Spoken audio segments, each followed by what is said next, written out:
ভাইয়া একটা চানাচুর একটা চিপ দেন। ও আচ্ছা দিতেছি।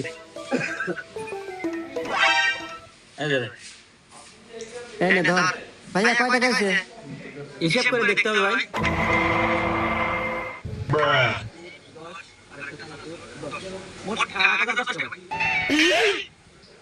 আচ্ছা দিতেছি ভাই। এই নেন। এ ভাই এনে না 10 টাকা দিলেন মাত্র। 10 টাকা মানে কি কর? আমি সব করে দিই। খাতা কলম দেন। এই ধর তো।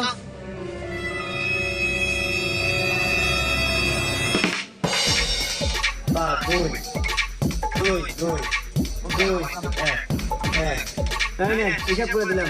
5321 টাকা দিছি আপনাকে। এখন 4221 টাকা ফেরত দেন।